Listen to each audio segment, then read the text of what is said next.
Hello beautiful people, welcome to my channel. Ito yung binili kong Oscar by Oscar de la Renta. Ano to, 200 ml. Gumagamit na ako nito since 1984 pa nung pumunta ako dito sa sa Sweden. Pasensya na yung kamay ko kasi alam nyo naman yung trabaho ko na hugas ng kamay. 200 ml ito. Ito kahit OD toilet lang ito. Alam nyo ang ano nito, ang bango nito.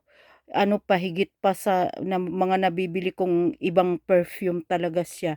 Yung damit ko, yung blouse ko, kasi inano ko lang yan, yung sinuot ko yun pag pupunta ko ng trabaho plus yung madumi na siya hanggang ngayon, nandiyan pa 2 weeks, nandiyan pang ang amoy niya nito. Talagang mabango siya. Sa ano naman, pag sa skin mo ay naabutan ito ng, halimbawa mag-spray ako ngayon hanggang bukas pa ito. Hindi kagaya ng ibang perfumes dyan na nako, ilang ano lang, oras lang, ilang ano lang, lalo na yung iba na eau toilet. Kaya yun. Okay guys, thank you for watching. Yan ang ano ko sa Oscar de la Renta.